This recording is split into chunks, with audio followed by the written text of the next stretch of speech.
Today I led a bereavement group for a group of individuals who were dealing with the loss of a friend. So this is in one of the areas where I've worked and served in a county jail.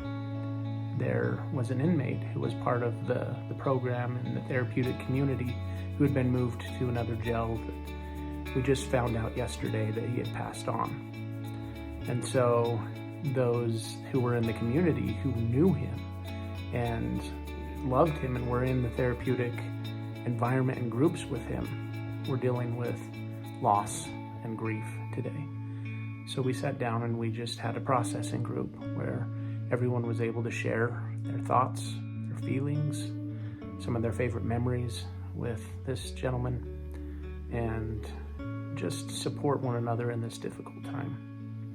So one of the things is this death was very unexpected, and that happens in life. You've probably known someone who unexpectedly passed on, and what did that do for you?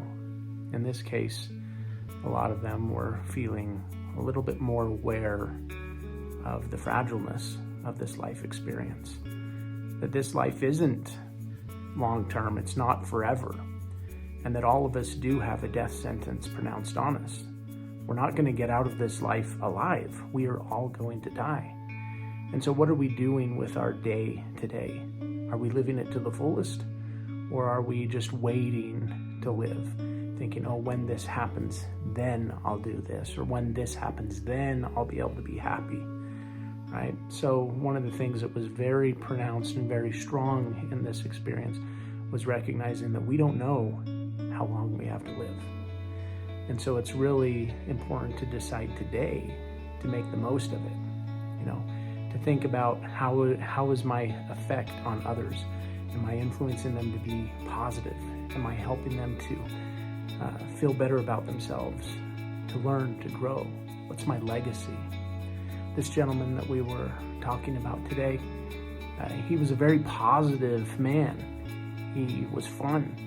He loved to play around. And so there wasn't one person who knew him in the section that didn't like him. And so he left a positive influence on all of our lives. And so think about where you're at right now in this life. And what are you doing with your life, with your emotions? All of the gentlemen that we had in the group today were talking about different things. Some of them weren't wanting to feel the grief. Some of them were covering it up with humor. And one was saying, I just made a joke of it. And then he said he felt bad. He felt ashamed because he was joking about it. And so we've had several people who either weren't wanting to feel what they were feeling or were ashamed of what they were feeling. And so that's why we talked about validation, that it's important for you to validate what you're feeling and to recognize that what you were feeling is okay. It's okay to feel what you're feeling. It's real, it's logical, it's understandable. And once you validate that, once you sit with it, then you can work through it, you can process it, and it's important to be able to do that in the healing process. So the stages of grief: denial, anger, bargaining, depression, and acceptance. We talked about that as well, and that they're all stages. And just because they're stages, it doesn't mean you won't experience them in the same order, or that you won't experience one twice. You might be angry, and then you might be depressed, and then you might be angry again, and that's okay.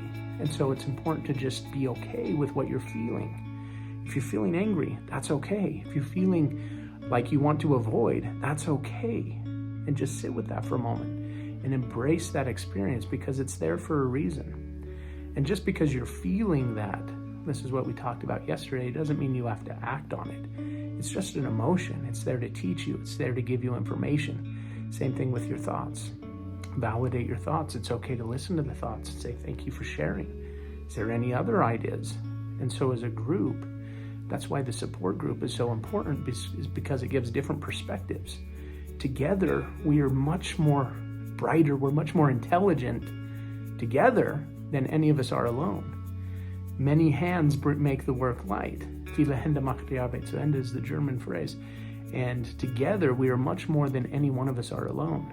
And so as we share these perspectives, we get to see the bigger picture. And your experience, as you share that with me, may help me to see something that I never saw before.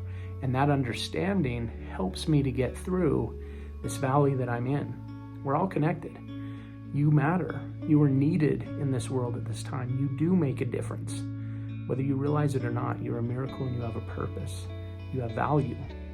And so honor yourself. Allow yourself to feel what you're feeling. If you're going through a grief process right now, it's okay to grieve. I heard a quote a couple days ago that said, grief is just another form of joy. It's just being expressed differently. So think about that for a second. The fact that you're grieving means that you've had deep love connected to joy.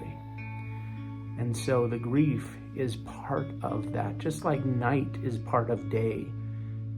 It's both the ups and the downs, the light and the dark, the positive and the negative. All are part of this life experience. And it's what makes this life valuable and meaningful. So allow yourself to grieve. Validate your emotions. Love yourself in all your glory. You are a miracle. You have a purpose. Thank you for being you.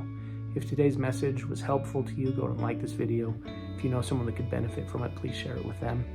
Know that I'm here at Hope to Cope every single day, checking in with a message of hope to help you cope with today and to remind you that you are a miracle and you have a purpose. So thank you for being you. I look forward to seeing you again soon.